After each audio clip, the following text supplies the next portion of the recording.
Hey guys, welcome to the 3G Family Network. If you are new to this channel, please hit that subscribe button and be notified whenever we post new content. In today's video, the conversation of Bob Marley being a national hero is now picking up steam again because of the recent events that's going on with the release of his movie. And today we're celebrating Bob Marley Day in over 100 cities worldwide. So we're going to have this conversation. Is it time that the government of Jamaica make Bob Marley a national hero? Let's have this conversation right now. Okay guys, so I am going to be reacting to this video done by arguably two of my favorite people. Wadamaya is arguable Africa's most influential vlogger, and he's on a mission to bridge the gap between Africa, the continent, and the diaspora, the Caribbean, African Americans, Africans in Canada. And so he's on a mission and he's documenting on YouTube. And Lisa Anna is former Miss Universe, a Jamaica member of parliament. And she is the only politician, I think, in Jamaica to pass this motion that, it's time for Bob Marley to be considered national hero. So I'm going to react to this interview. So let's take a look at it together and I'll give you my feedback right after this. Africa, we grew up listening to Bob Marley every single day. The country Jamaica, anyone from Ghana or from Africa or anywhere in the world, when you hear Jamaica, the first thing that comes into your mind is Bob Marley. But when I entered this country, I saw the five or six national heroes, and I was looking for Bob Marley. I couldn't find Bob Marley. I was so heartbroken that why is a legend like this not part of the national heroes or not celebrated as a national hero? I know there's a Bob Marley museum and all of that, but I think if you arrive at the airport, the national heroes, you need to see Bob Marley. I agree with you completely, and I agree with you so much so that I've been the only member of parliament to have moved a resolution in parliament to make him a national hero, which I did on April 5th, 2022. So if you look online, you will see me standing in parliament, moving a motion and giving the reasons why I believe he should be a national hero for our country, because he has done so much for so many different people. Won peace awards based on 500 million Africans in Africa and helping to liberate so many countries in Africa through his music and standing up as being a resilient freedom fighter for so many black people around the world and so many Africans around the world. The fact that One Love is translated into almost every single language around the world, and his Exodus album was basically the album of the century. There's so many reasons geopolitically, socioculturally, socioeconomically why Bob Marley should be made a hero of Jamaica. And even 40 years after his death, his legacy still lives on. The fact that you, as a young person who could be my son, is talking about Bob Marley and the impact that he's made on your life so many generations after should signal to governments and leaders in this country that he is what the world needs, even today, as people seek to move from confrontation to reconciliation. There's so much more peace that is needed, and not peace in terms of passive peace, but Bob Marley was an activist in terms of human rights. He was an activist in terms of your own destiny. He was an activist in being a vanguard for the treatment of people and better treatment of people. And he did it peacefully.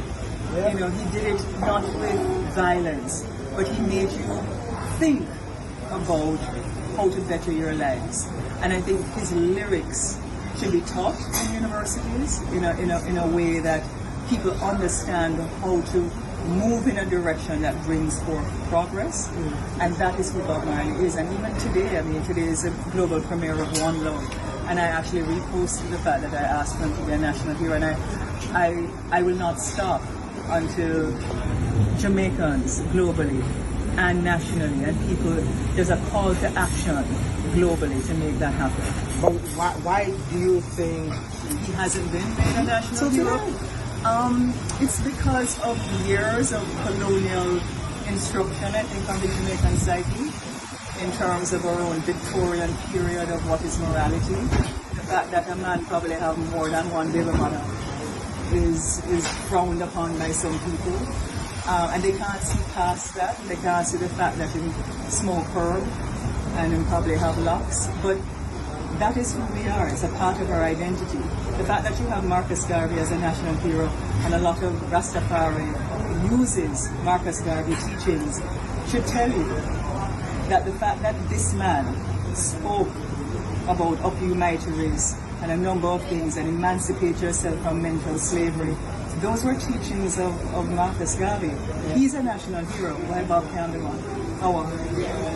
I think Bob Marley was a prophet.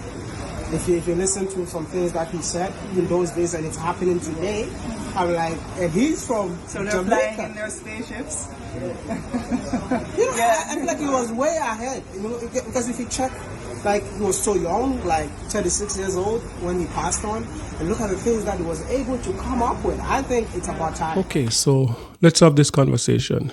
So for the purpose of this conversation, we're going to start post-independent, so 1962.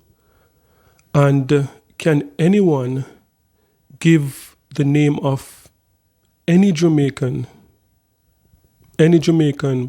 post-independent 1962 to today that's been more influential than Bob Marley? Leave it in the comment section. Can anyone give any Jamaican, regardless of, race, age, gender, whatever, that has had more of an impact in terms of cultural impact, in terms of financial impact on Jamaica than Bob Marley? Leave that in the comment section too. Yes, so this, as I said, this discussion, this has been going on, I would say, maybe 10 years after his death. This conversation started about Bob Marley becoming a national hero. And, I am sitting from a unique position because I have been a part of the two industries that have benefited the most from the legacy of Bob Marley. I work in the Jamaica hospitality industry for a long time. I've been a part of the Jamaica music industry for a long time also. And those two industries have benefited tremendously from the legacy of Bob Marley. And, we're going to have this discussion as to why I personally believe that, Bob Marley should be a national hero because Jamaica has benefited so much from his legacy. And we're also going to have the conversation as to why I personally believe that it's not in the conversation yet, why there's a, skepticism. I know that there are politicians that know that this is the best thing for Jamaica, but because of how we see ourselves, a lot of colonial past that Jamaica is still holding on to, as it pertains to Rastafaris, as it pertains to just us as a people. So I'm going to break it down. I'm going to give you my opinion, and I'm going to tell you what I think that the Jamaican government should do. So right after this. Okay, so let's start with number one. Let's start with reggae music. There's no doubt that Jamaica has tremendous talented people in the music industry, like countless in reggae music.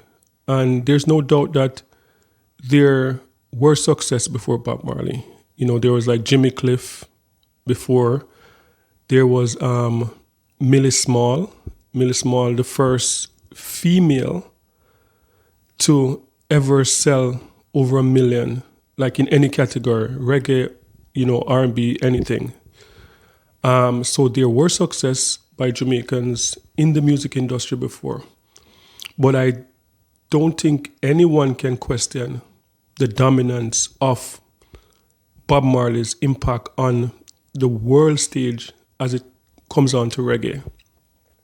Bob Marley, for the past 40 years, have held number one on the reggae chart in the US for over 40 years. There are times when, Shaggy would release an album and Shaggy would be number one for like 6 months, 7 months, and then it slips off and then Bob Marley's back on top. There are times when Sean Paul would take the number one spot for a few months or a year or so, slips off, Bob Marley's back at the number one spot. There are times when, Shabba Rankin back in the days was in the number one spot, slipped off, Bob Marley's back on top. And I'm sure there has to be like some Guinness Book record for that, like 40 years. If you check the reggae chart, Bob Marley, number one, still after 40 years. To add to that, the Reggae Grammy was established in 1985. Just let that sink in. Like a small island. Like if you take the world map right now, you can't see Jamaica with your naked eyes on the world stage. And a small island like that, to have a category, reggae category for itself. We have talented people right across the world. In Trinidad, talented people in calypso music, in soca music. There's no calypso, there's no soca category. Extremely talented people in Trinidad. Great musicians, some of the best. Marshall Montano, like going way back, some of the best musicians, but no category. The Latin Grammys was established in 2000. That was like 15 years after the Reggae Grammy. The Latin category is for entire region, like covers Mexico, covers Puerto Rico, covers Dominican Republic, covers everything to do with Latin music, whether it's bachata, it's salsa, it's merengue. Just imagine that. One small island with less than 3 million people had a category for itself, 1985. There's Africa. Before Afrobeat, there was Lucky Dubé. There was like tons of musicians from Africa. So there's no doubt that just the reggae category alone from 1985, that by itself is enough to say that Jamaica has benefited tremendously on the world stage. The publicity as a country that Jamaica, that the tourism industry have received from the culture of reggae music, Jamaica could not pay for it. So that is the number one reason why I think that Bob Marley should be a national hero.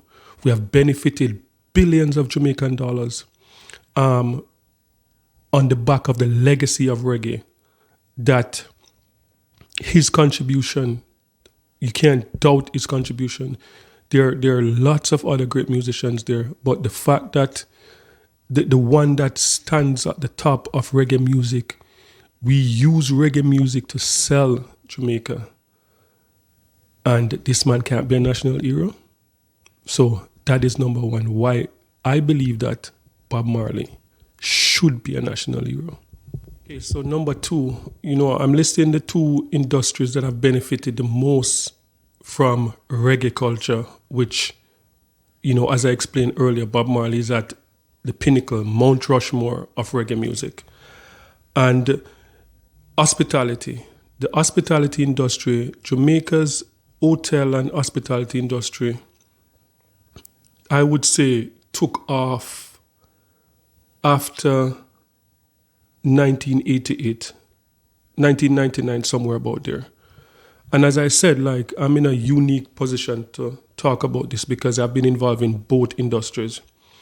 Actually, the person who I would call the godfather of the hospitality industry, in particular the all-inclusive industry, was Mr. John Issa, and another godfather, I would say, Butch Stewart, Sandals Resort, John Issa Super Clubs.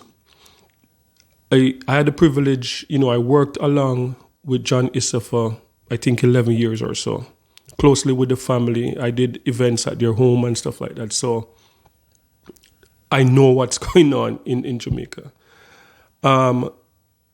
Before the hospitality industry, Jamaica had the banana industry, which before independent, I think that industry crashed. The sugarcane industry that contributed to sugar and to the Appleton Estate rum industry, which Jamaica still have a thriving rum industry, but a lot of our sugar plantation are just gone. The bauxite industry benefited a few people, but it did more damage than good to Jamaica. And the residue of the damages are there for everyone to see. So 1988 into the 1990s was when hospitality, in particular, the all-inclusive took off. John Issa, I think his uncle was one of the first Jamaicans, a white Jamaican, to open a hotel in Jamaica post, colonial slavery Jamaica, leading up into independence. John Issa was one of the architects behind the all-inclusive industry, and the rivalry between John Issa and Butch Stewart pretty much solidify Jamaica as the place that the birthplace of all-inclusive, and to what all-inclusive is today and to what the world sees as all-inclusive. The rivalry between those two men solidified. One of the things most Jamaicans will remember from back in the days, the 90s coming up, before CNN, before Fox News, BBC was one of those news networks that was worldwide. And Jamaica was always shown on the international stage as a place that you dare not go to. Don't step into Jamaica, they're going to kill you. That's how Jamaica was portrayed. Even though Jamaica at the time was a safe country. Kingston, we had civil unrest in Kingston, we had political rivalry and a lot of killing in Kingston. But if you talk to anyone from the 80s, 90s coming up, Montego Bay, the other parts of Jamaica was pretty safe. And that's how all-inclusive were able to sell rooms. Look, I know the media is saying that Jamaica is not a safe place to go.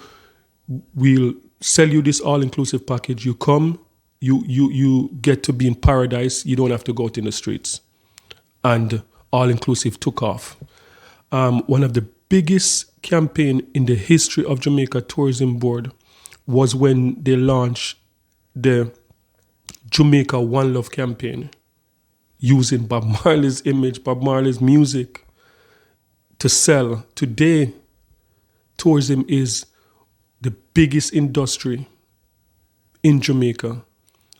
Companies from across the world, from Spanish, from the Chinese, are just lining up to come into Jamaica to build these multi-billion-dollar resorts.